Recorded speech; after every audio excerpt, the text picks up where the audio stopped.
Oh gosh. Hey everyone, thank you so much for joining us. My name is Monica Lee. I work for Viscosity North America, and we are co-hosting today's webinar with NYOUG. We're super excited to have you for Voyage to Visual Builder Studio by Cannell. And excuse my emails if you can hear them coming in. I'm gonna close that. But again, so glad to have you guys here. Real quick, if you're not familiar with Viscosity, we are a full Oracle stack consulting firm with core expertise in Oracle database, including RAC, Apex, zero downtime migrations, performance tuning, high availability. We've got decades of experience with infrastructure, including engineered systems, and we host tons of these webinars like this with NYOUG and workshops with other user groups as well. So if you're interested in stuff like this, visit us at viscosityna.com/event. And from here, I'm going to turn it over to Coleman, and he's going to tell you a little bit about New York Oracle User Group. And actually, before I do that, let me make sure you're familiar with how today's going to be run. There is a field for you to submit questions. So while Karen's presenting today, feel free to ask her anything you want, and she'll get to them when she can. And if not, we'll have some time at the end to catch up and make sure we get everyone covered. But definitely take advantage of having Karen here and asking her and getting her expertise. So with that, I'm going to turn it over to Coleman from NYOUG. Thank you, Monica. Welcome everybody to today's webinar. Just a little bit first about NYOUG. NYOUG was formed in 1984 for the exchange of ideas, assistance, and support among users of Oracle software products.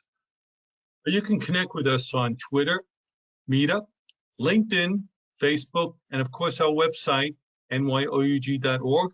All the webinars that we've co-hosted with Viscosity are posted on our website, as well as this one from Karen today. And of course, I want to thank Viscosity North America for co-hosting these webinars with us. And just a little bit now about Karen. Karen Cannell is president of TH Technology, a consulting firm focused on Oracle technology in general, Oracle Apex, a specialty. Karen's an ACE director, ODTUG board member, Apex gal, frequent user group volunteer, and conference presenter.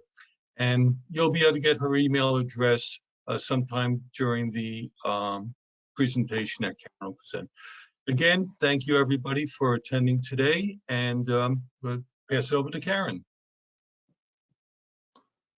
Hey, welcome everybody. I think you guys have my screen now. I'll tell you in a sec. Good enough. If you have any questions at any time, put them in the box. I will try and watch that box. There's a ton of information here. I'm just trying to get rid of one little box. It's kind of driving me nuts. I know I can make you smaller. Come on, go away, go away, go away. Oh well. We'll move around. We'll get you somewhere. Oh, there we go. There we go. One more thing to click. Anyhow, I'm Karen Cannell. I'm really excited to be doing stuff with New York. I'm sure if I click that off, that's not gonna. Well, I got one window that's driving me nuts, guys, and I'm gonna move it way over there. Oh, that works. There you go. This presentation, first of all, I'm happy to be presenting for New York Oracle User Group. One of the most consistent and steady and busy user groups through the years that I've been involved. If you're not involved with your user group, get involved. Volunteer to help out. I don't know, pick presentations, attend your meetings when we can attend meetings again. I believe user groups are the most productive, most thrifty, best way for you to learn and stay current on technology. Things change way too fast for us to be going to training all the time and you get the best of the best with New York Oracle User Group. And many thanks to Viscosity for hosting a lot of these series. Viscosity definitely sees a value in user groups and has been helping out a lot of us through this pandemic. That keeps us as presenters, and I'm another person in the field, keeps us presented with the latest and greatest stuff out there. So we really thank you, Monica, and all of Viscosity for all the work you're doing. So let's get into some stuff here. Voyage to Visual Builder Studio. Boy, oh boy, this is going to be a fun one because there's a lot of new stuff.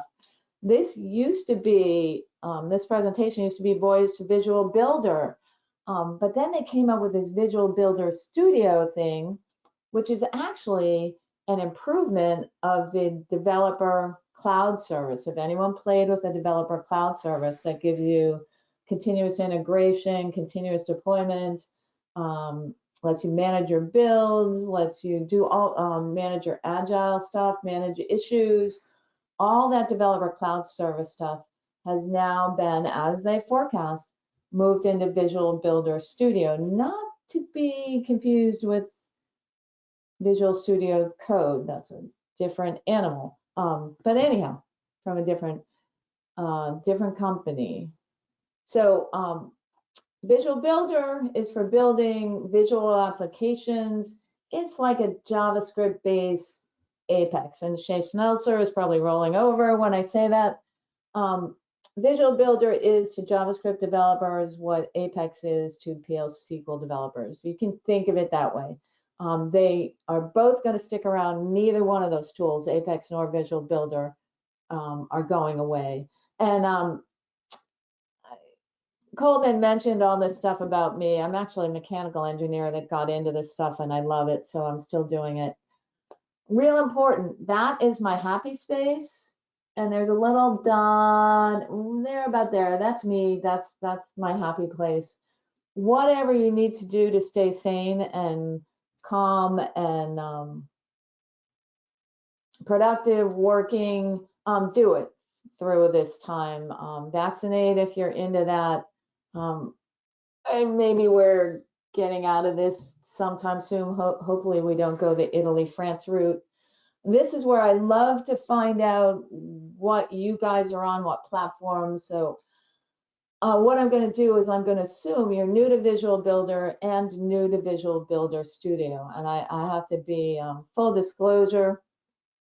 In the 48 hours leading up to this presentation, I managed to break both of my Visual Builder Studio instances. So we'll see what works here, and don't worry, I have plenty of slides so I can show you when we get to the things that don't work because I broke them. What you're going to get is my experience as an Apex person, how to get into Visual Builder and build apps with Visual Builder, and then how to use Visual Builder Studio and why would I do that? What are the advantages? And I'll give you a little bit of compare and contrast with Apex. So why did I come down this path? I never wanted to learn Visual Builder Studio. I wanted to learn Visual Builder. And this came up out of my asking questions when Visual Builder first came out. And this is what happens when you volunteer for user groups. I said, well, when would you use Apex? When we use Visual Builder? Why is Oracle starting with this new tool? We've got Apex. And they said, hey, that's going to be a wonderful presentation. And sure enough, the next year, I did the work and figured it out and learned Visual Builder. Then they came up with Visual Builder Studio and said, now this is, you know, especially if you're working with more than one person, if you have a team, you really want to use the tasks, the Git integration, the build and pipeline integration, the code review, the built-in wiki. You want to be able to use all this stuff. They really integrated it so tightly that it's really silly not to use it if you have a multiple person project. By multiple, I mean 2 or more, and you're using Visual Builder, use Visual Builder Studio. Now, you can use Visual Builder Studio for other projects, even if, you know, use the code review and the pipelines. I'm not going to show you any of that today. I'm just going to focus on Visual Builder Studio. The big renaming and the big Visual Builder Studio release was September of 2020. I'll leave these links here for you guys to read about. We were told that they would more tightly integrate the developer cloud service, renamed Visual Builder Studio, with Visual Builder, and they have indeed done that. When they did that, they also dropped the per OCPU price of your Visual Builder instances, and they just changed the name and they made it very integrated. Why would they do all that? Well, Visual Builder is positioned as one of building visual applications, mobile or web applications or progressive web applications, or, and here's the key thing, extensions to Oracle SaaS applications. So they're making it very, very easy to start from your SaaS application, go off to Visual Builder, build that extension, have the CI/CD and the integration and all your issues tracked right there. And it's really a sweet way to go. And they have delivered on everything they've promised, they meaning the Visual Builder team, more rapidly than I could keep up with. So coming in now, there was a November 2020 release that obviously Redwood theme, more free stuff in the Visual Builder. So you've got a free VM in there as opposed to having in your cloud service to create a separate VM and have that count towards something you would pay for.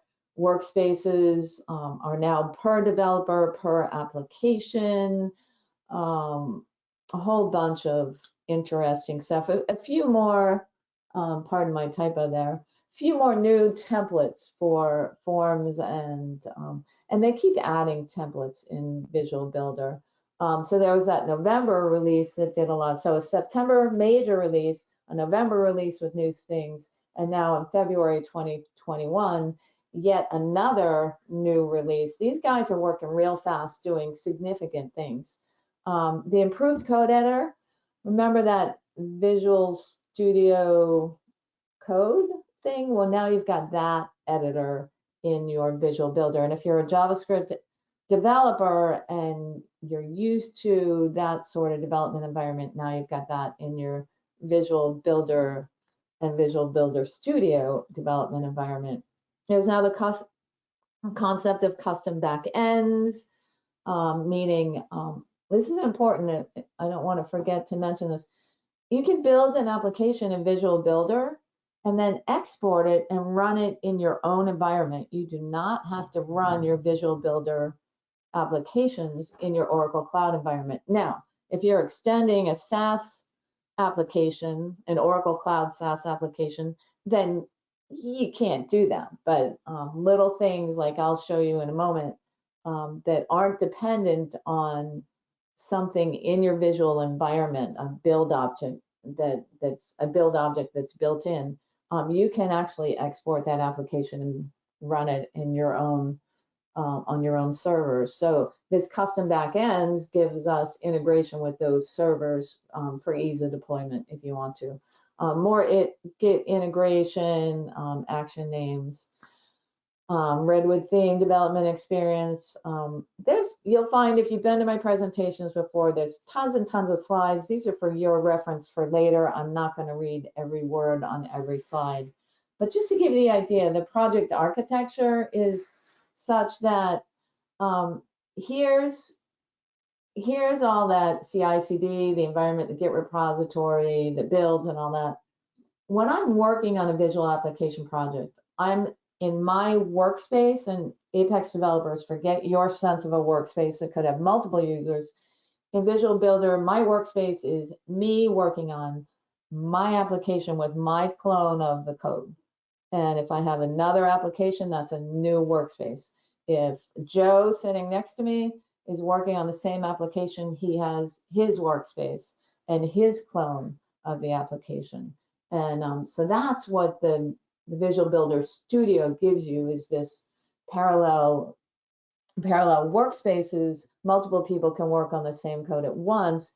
And then when I push my changes to back into Git, it will do the merge for me. It'll ask me if I want code reviews, and it does all that merge stuff for me. So it's pretty cool. The next, and there you go, that's the key piece. Visual Builder itself, we've got web browsers, mobile apps. We're building Oracle Jet applications. So these aren't just JavaScript applications, they are Oracle Jet JavaScript. And if you're a JavaScript developer, maybe you like working in Angular, Oracle Jet is your flavor. They've incorporated, what they feel is the best of the best to do what they're doing. But you are pretty much locked into that flavor for all your drag and drop stuff. And then you can do extensions as you want from there. Business objects, this is your VB instance. And then you may be hitting Oracle databases or Oracle integration or SaaS applications or any REST service from anywhere. We really don't care. So that's the flexibility. You are not tied to one schema like you are with Apex. Well, before Apex was web enabling and REST enabling access, but that REST data could be from anywhere. So getting started. URLs, again, just your basic Visual Builder stuff. And I'm going to give you the angle from Visual Builder Studio. So what do you want to do? Build web applications, mobile applications. Key difference here between the two, when you build mobile applications with Visual Builder via Visual Builder Studio, it includes the native mobile libraries. So I'm building a true mobile application as opposed to a progressive web app, or building a web app where I then have to add a bunch of libraries and do a bunch of steps to get a mobile app. You're building a true mobile app because those Cordova libraries are built in there. Or you could extend your cloud application and then this manager process end to end, that's your Visual Builder stuff. Let me speed up some of this. These administrator setup steps, there's a lot of them. It doesn't look like much. Create the instance, set up VB Studio. There's a lot in there. Set up the build system, manage the organization, create users, create the connections between the users and your Visual Builder instance. And there's different setup steps for building, developing visual applications, as would be these. And I'm showing these slides to point out, these are right off the Oracle web pages. They've got a ton of documentation out there. They have a ton of help out here. And I don't know how the documentation is keeping up with all the new versions and new features and new instances, but it is. They got little people out there. I picture little hamsters on the wheel constantly updating things. So one set of steps for building visual applications, a slightly different set of steps for application extensions, because the connections have to be to your SaaS instance. I'm going to assume all of those things are done already, and I'm not going to go over that. That's another session and a half in itself. Getting the Visual Builder, Visual Builder Studio, it's still labeled developer. It's for whatever reason, and I may jump out and just go there shortly. What we first do is create a project. Then you create a workspace, and remember that's one app per developer. That's all that's in my workspace. And when I create the workspace, there are a couple different templates. Whether I'm building a visual app or a cloud extension, different template. I recommend the first workspace you build is a Visual Builder Cookbook. That's your sample application. It's not only does it have an application, several applications with all kinds of different features. It has recipes, which are directions, step-by-step directions as to how to use these. So you're going to want to reference that cookbook workspace, that cookbook app, and then you start building visual apps. So let's jump in and do some stuff. You create an instance, access the instance. I'm going to jump in and start doing stuff. When I go to build a project, I will show you this. It takes a while. I say, give me a new project. And this cranked last night when I built one. It took, 12 minutes? Not sure why it shouldn't be that slow. And then the obviously, but look at all the stuff. When it finishes, it's built a lot of stuff. So we'll give it a few minutes. And there's my project home. And I'm gonna jump in and do some stuff now because I think it's more important to see stuff than it is. And I want to get to, why don't I just start from scratch? There's my Visual Builder instances. I've started two. This is an older one from February. But what happens here is I start, because I want to give you the full cloud.oracle.com. Someday they'll make it easier to get into all of this stuff. And whenever I said, I'll leave that. How to get here. I love this scroll thing. If you're on a 30-day trial, remember how I got here because it takes a day. This would open my Visual Builder instance. I have two instances up and running. I think I'm going to use one of them. This is my Visual Builder Studio, not intuitive all. And remember, it used to be called Developer Cloud Service.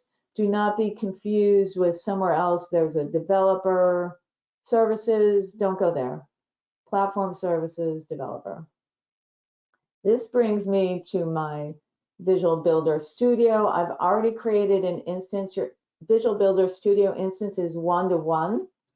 And then from here, I can access the service instance. Now, as I create new users for the server instance, I can give them this URL and they'll be able to log in there. Now, I'm going to go here in hopes that this will work. Now, I've already, full disclosure, I managed to break those instances. And what broke is my connection to my builds. So this is my project. And I'll make this a little bigger. And it's going to come up and show me here that I have a workspace sitting there. And again, my apologies for how slow it is. Once I have that workspace back, I will open it and actually start to build things. Now, I have the workspaces, I have Git repository, merge requests. This is if I've made changes. I don't have any in this project yet.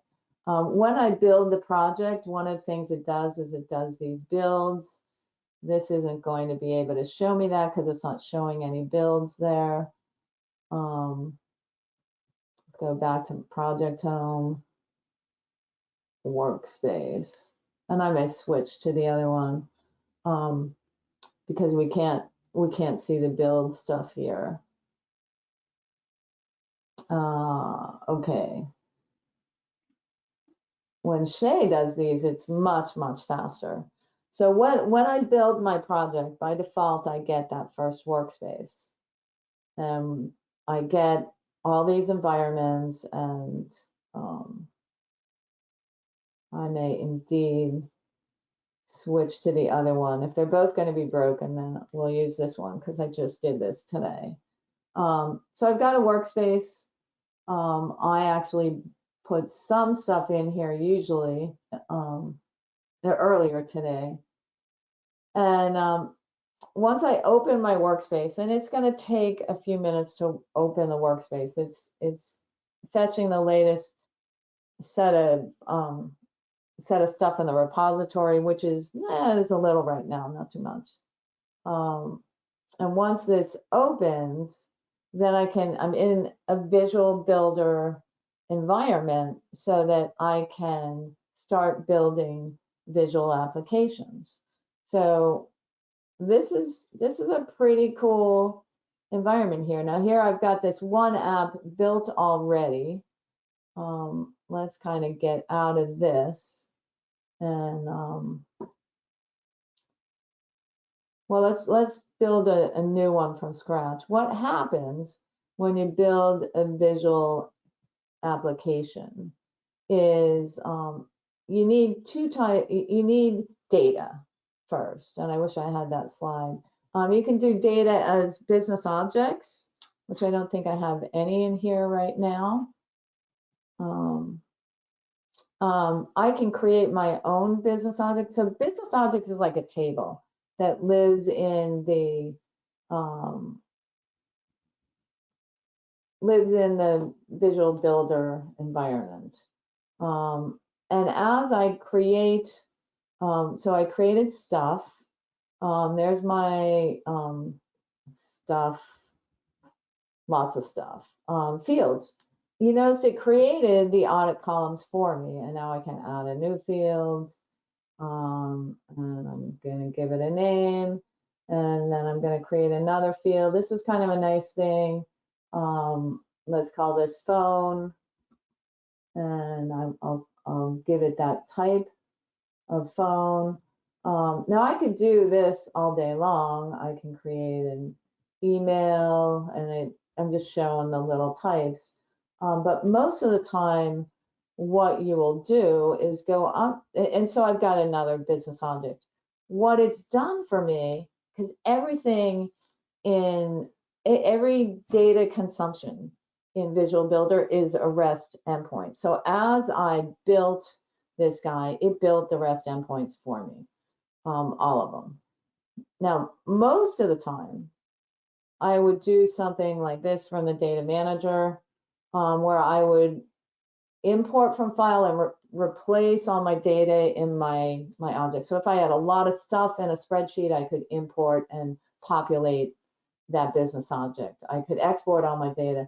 I can, there is a plugin to Excel where I can and give that plugin to others in my organization, have them edit things in the Excel spreadsheet and push data to my business objects if I want. I can import a business object by simply drag and drop, and I'll do this just to show you some flexibility here. If I need to do, build kind of local things first. So it discovered everything that was in that zip, department, employee, location. For anyone who doesn't know, we use dep-empt because they're easy and everyone understands them. So here I have location, location name, location, location name. Department, I have a location and a name, but instead of a number here, I want it to be a link, a reference. I want it to point to location, and I can say name, or I could say ID, since it just added that ID. So I've just created a join between those two, and then same thing with employee and department. I would do that same link, and I would use department. And again, if I choose to do IDs versus names, then I have, I think that does it on what I need to do here. It's going to import things. My business objects will be joined. And if I wanted to do a diagram, just to prove that they're joined, and why, I'm going to add business objects. This one, this one, this one. So it knows stuff. It knows stuff. So I have data objects. Most of the time, what you're going to be doing are these REST endpoints, service connections. When you create one, and let me close down a bunch of these just for, because we don't need them. When we do a service connection, and I'm going to add one, you have several options. From a catalog, if I had SaaS applications, Fusion applications, I can select from a catalog. If I have a Swagger doc, I can define by specification. Just because of time, I'm not going to do that right now. I am going to build one of these guys just to show you how easy. This is a simple web service that's out there for everyone to get many. Of course, this is exactly in my way. Next. And it recognized what's in there. So CNTRY. I'm going to call it countries. And it pulls out the server, the operation, the request. It lets me test it. And sure enough, I've got data there. I'm going to save that as an example response.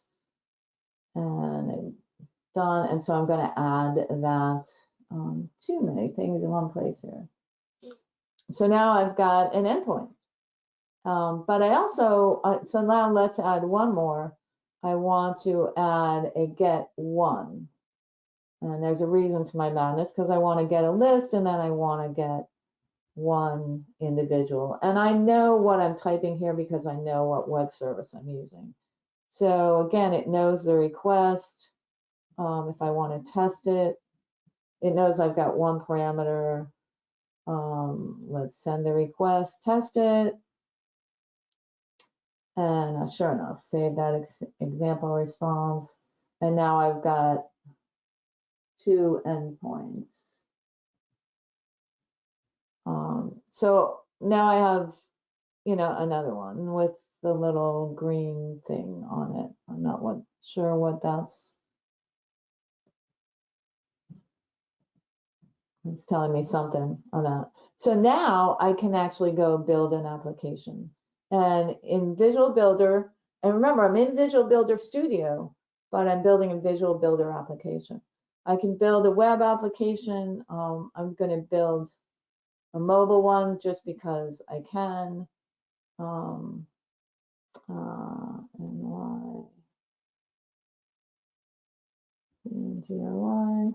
It gives me a couple templates. They keep adding different templates, and if I had a lot of stuff to do, this is helpful. Maybe I want a dashboard.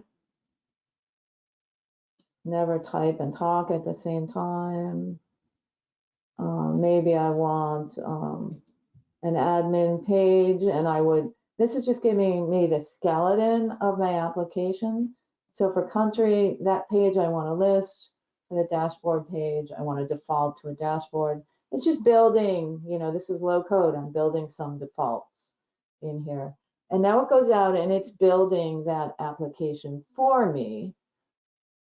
And it's actually going to start me on that country page with a list view.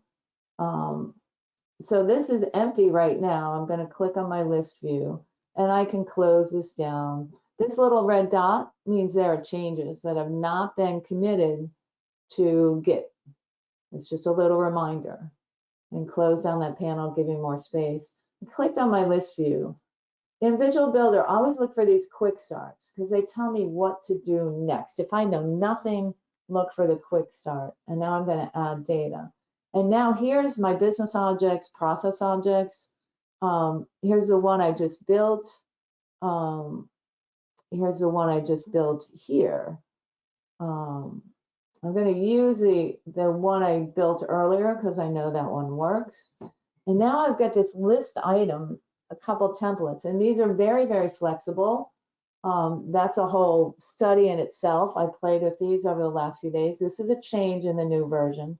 I'm going to go with this one just because I know I can build what I want quickly.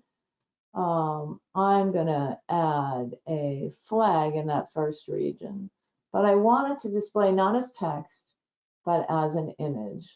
And then I want a name, and I really didn't want it in that slot. I want it in this default slot, but let's put the native name there. And where is one more demonym? So what do we have? We've got a few, and that's good enough. We have to give it a primary key, which I happen to know because I know my data. Did I mention always know what you're building, know your data, know your application, know your audience, know who you're building for. So now we have a very, very simple application, but that's not really a flag. Let's make it bigger. And so I'm actually changing code as I do these things. I don't know what the proper, so I have this little app. And if I switch to live view, then my app actually scrolls. So this is going out to that web service and getting a list of countries and displaying them. That's my design view where I do my work. Here's my code view. It doesn't look like much, but that's enough because it's all Oracle Jet code and a lot of it is built into there. And you see this Visual Studio like thing. Okay, let's go back to design mode, go back to that list, and nope, not the button, the list, view. And if I can't quite, there we go. What I wanted to do is get back to that quick start. And now I can add a create, edit, or delete. I'm going to add a detail page. And again, it knows which ones fit. This is my get one. I can do next. And I'm going to pick a bunch of fields. And where are they?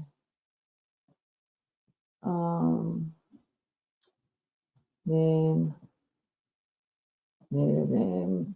I'm just picking things because I don't want a whole lot.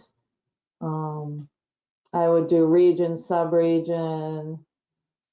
I'm trying to hurry. Come on, scroll up. Scroll up. Always when you're presenting. Come on. Because I want to get this guy. And we'll include this guy. This is drag and drop. I would bring this up here if I wanted, if I didn't like the order. And maybe I want to change some of these. I can also change these directly in the code. So I'm going to finish. Now I have, let's go to live mode, a detail page as well. But I don't like this. So let's go back to design. I want to show the flag. So I want to add a flip card. Oh, wait a minute. I do have that component. If I didn't have that component, I could add it out here, search.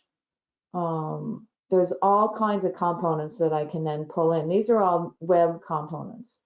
I don't have to do it because I did it earlier. So I'm going to add that flip card. I'm going to drag it right in here. Now, flip card has a front and a back. I want it wider than it's showing. So that'll do that. And I want to drag this URL down to the back of my flip card. For the front of the flip card, where are you? Come on. I need to go to the front. Come on, come on, come on. What I'm going to do is drag an image.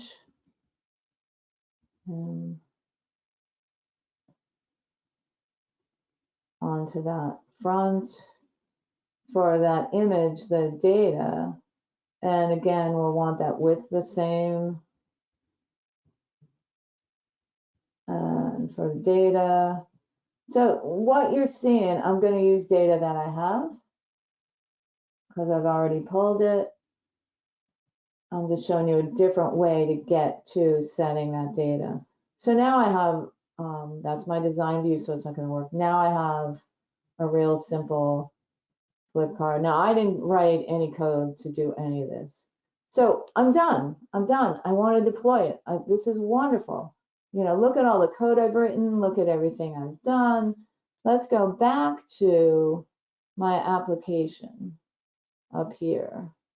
And let's go to settings. You can see there's a bunch of stuff here that JSON settings. It's got actions, event listeners. I didn't build anything. I didn't build anything code. My application settings, if I want to deploy this, I need some resources. So I happen to know from having been here and downloaded that this is the Android branding for my company. And I would drag that in. And maybe I have some iOS branding for my company. I'm not going to do that one right now just because of time.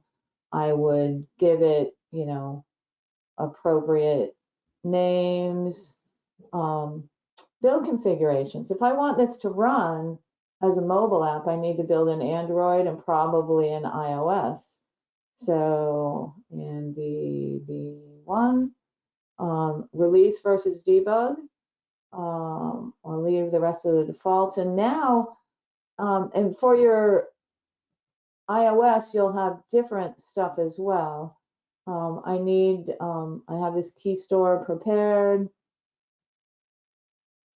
and I give it the secret password, and the alias is a magic. If I don't spell these right, then it doesn't work.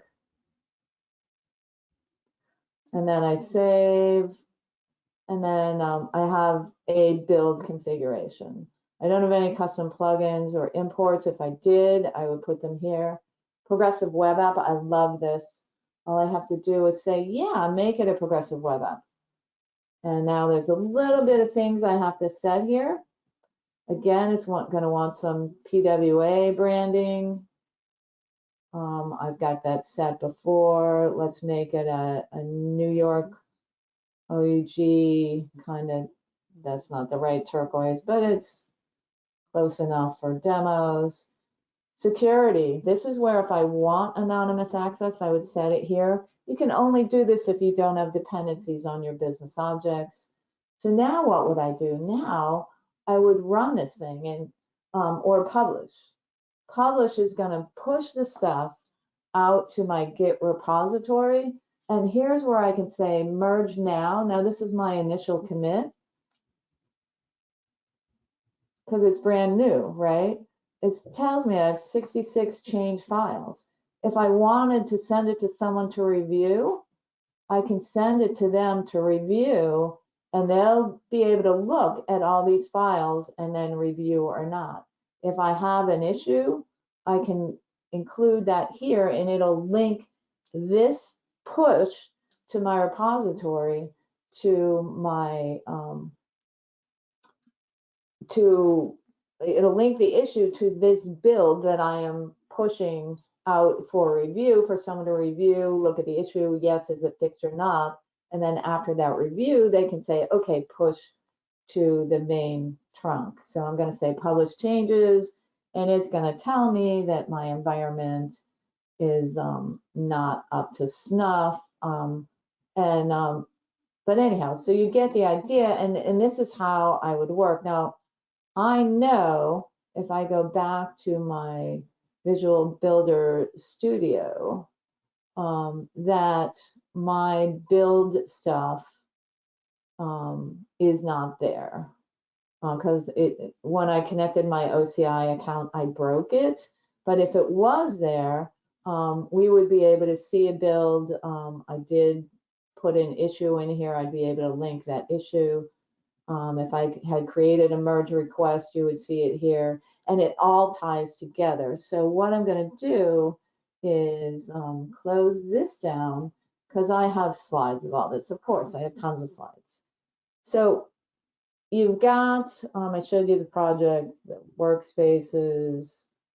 I did my app, built my objects. This preview, share, and publish changes. If I just wanted to, and actually, why don't I go back? Because I do want to, Alt tab. Because I can show you this. If I go back to my app, let's get there. Let's get to open that workspace again. If I want to just push this thing and see it now and see it run,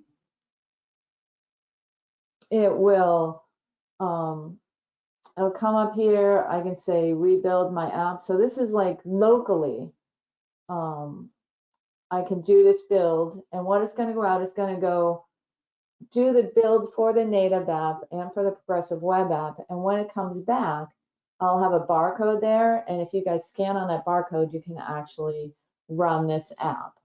So while that's cooking, let's go back to here. So I can preview for myself.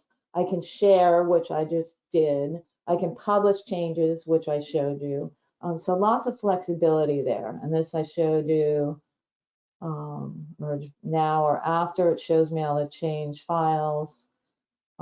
Shows me if a merge request. Now, if I had one, it looks like this. It would be sent to me, and then I click on those change files, and not only does it show me the change files, it shows me what changed in the file. So say I just changed the name of that detail page. This is how it would show up. And then I can approve, just like this person is doing, and then say create a merge request, which it will do shortly. Sorry for the poor quality of this little video. And so it is merged one commit to the master, and this kicks this into a build in a build queue, which there's nothing in here right now. And this is where my stuff is broken, so I can't show you that build queue. But if you look at these jobs, there's a deploy and a package. This is built for you as part of building the project and the workspace. Package is it zips everything up. Deploy is it pushes it from the Visual Builder Studio environment to the Visual Builder instance that I have set in the background. So I know we've got a few minutes left. This is just showing that version was pushed to my Visual Builder Studio instance, and it sends it to stage with a new version. This is an old version, a different template. So let me address, I do see a question in here. Let me address this first, because the rest of my slides here, is it possible? The rest of my slides are kind of contrasting, well, telling you my first impressions and then contrasting with Apex. And the question is it possible to connect to an on-prem Oracle database? Will Apex integration be available? It is two questions. Will Apex integration be available in Visual Builder Studio? Not directly, not as integrated as Visual Builder is. If you have, that said, if you have particular builds that you need done every time you deploy an Apex application, and you can set up these builds in Visual Builder Studio, you can do that part. But there is no build and deploy to the Apex instance as of right now. Now, could you script that and make that part of your build? You probably could, since we have that remote deploy now, or basically since you're just running a SQL script. So it might be possible, but it's not direct, declarative, point and click to do it for Application Express. Can you connect Visual Builder with an on-premise Oracle database? Yes, that's done by the Visual Builder instance. And what you're doing, you're changing the tenancy from the, I think it's a 5 gig database that comes with your Visual Builder instance to point to your local database. And I hope that addresses your question. If you wanted to deploy your Visual Builder application elsewhere, that gets into the back ends feature that is new in this latest February release. So my first impressions here, everything's drag and drop, everything is REST endpoints. You're never going to write a SQL script in Visual Builder. I got to get out of that window, back to this one. No thick database, no code in the database. Everything is in your REST. Visual Builder Studio, that continuous integration, continuous development, the Git built in, the builds automated, that is really, really sweet. And I'm so sorry I couldn't see you. This admin setup is a nightmare. That's what I broke in the last few hours. I had it working, and it's confusing because you have different users and you configure things with the users, OCID and the fingerprint. And if you get it wrong, then it breaks the previous build, which is what I learned. I thought I couldn't break what was there, but it's really key. If you have 2 or more, use Visual Builder Studio to keep track of things. I talked about this getting started, how to find it. If anyone who's done a trial, that 30 days clicks. Put your blinders on, make sure you have time before you even click and say start the 30 days. There's tons of resources out there. The Visual Builder Studio and Visual Builder communities are hugely helpful. I mentioned this. Oh, this is important. You got to do this in Chrome. I use Firefox Developer for a lot of things. Got this message, ignored it. Wrong. Things actually do not work. And then you'll see this. Look at all these browsers that are supported. Well, read the fine print, because the designer, the part you're going to work in, is only supported by Chrome right now. So be forewarned. You've seen the IDE, you've seen building things. Everything's Jet, I mentioned this. Everything is REST. You need to plan things differently. I showed you the different ways to do data. Because if you need to do functions, that's in Groovy. It's just a scripting language. I have an example in there. If you can read that as a developer, you can do Groovy. It's really easy. Data security versus app security. Because your REST endpoints are all downloaded, you have to think and plan your app differently and build your REST endpoints to what that page or that transaction is going to be. Different way of thinking from what we Apex developers usually do. And then your security by button, by page, that's, you know, with user roles as we're used to. Styling, there's the Jet themes right now, the Redwood and the Alta, and you can add more if you need to. That's going to be coming. You do have to get used to web and mobile are different. And again, that's because you have those native libraries. And I really love how they do the progressive web app. Tuning, you're tuning a JavaScript application, minify, and tune your REST calls, just like in Apex, we tune our SQL calls. I know I'm down. Oh, and how do you upgrade? You don't, they do. But as of the, I think it was September or November release, you have control over when your applications actually upgrade, when those app references. So if I referenced a previous version of Oracle Jet and I want to stay on that, I can do that. And that should say September 2020. You can switch the database. This is one of the, yes, so you can, and most people will do this because you want data in your regular place. My experience takes more than 30 days, have the time. Costs, pay as you go. This is actually lower than earlier versions. If you're not using an instance, turn it off. The cost estimator can help you. If you haven't used that, go there. I've got a little video on the slides for you. The transition for me was really different because it is REST and drag and drop. There's no click save. Once you do it, it's saved. And I love that CI/CD. That's really cool. I'd love to see it for Apex. Like I said, the big transition in building it up, I have to plan my app differently. I have to have more of it laid out. And I have to plan my data differently because I want to consume only what I need. And I build that security into my REST stuff as well. So, because I have less declarative control over that data once it's downloaded. And I'm not going to read all these comparisons. I am going to say, I think Visual Builder has it all over Apex in terms of mobile app development. Complex business rules, that maybe that's just because I'm a database person. I'm more comfy in Apex. Fusion app extensions, if that's what you're doing, SaaS extensions, use Visual Builder. Visual Builder Studio has it all over it. And the CI/CD Visual Builder Studio has it all over. That said, if your team is all Apex, why retrain the whole stable? If your team is all JavaScript, Visual Builder Studio is probably going to be easier for you. So at this point, I know that the Apex lightning bolt coming to get me. I'd like a lot of stuff with Visual Builder and Visual Builder Studio, especially in terms of lifecycle. And at that point, if there's any other questions, now is a good time. I'm just kind of highlighting my favorites.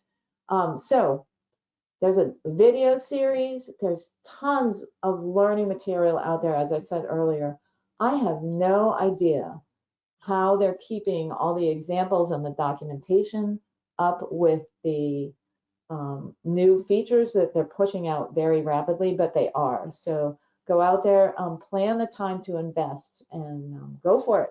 Go for it. Have a blast. And I think I'm like 1 minute over or 2 minutes over, but thank you so much for attending. If anyone wants to see more of Visual Builder or Visual Builder Studio, I guarantee in the next 24 hours, I'm going to fix my builds and get one working. And I am happy to sit down with you and do a webinar, do a one-on-one and talk you through the whole build merge cycle. You can also see it. Shay has many, many videos out there that show you just that.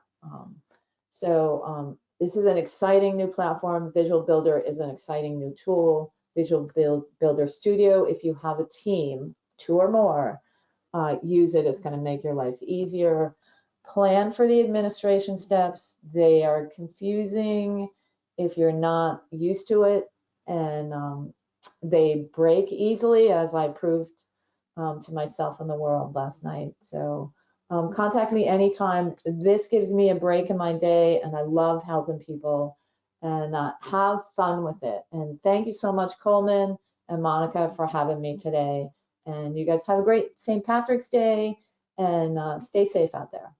Thanks so much. Thank you so much, Karen. And if you want to take a look, I think a few more questions may have come in. I think there might. Sorry. Oh, wait. Oh, I have to scroll up. Sure. I'm sorry. I didn't see them. They were hidden. Oh, gosh. How is Visual Builder different from Jdeveloper? Well, you notice a similarity. It's a whole new tool built on Oracle Jet. You saw that they reused the component palette from Jdeveloper, thus the similarity. The Oracle ADF is supposedly being quote unquote retired. It's not going away. If you build in that, it'll still be there. So it's like a parallel tool to Jdeveloper. They kind of took all the good things out of Jdeveloper, built an IDE for building Oracle Jet applications. I hope that helps explain. Next one, how is Visual Builder Studio different from Jdeveloper?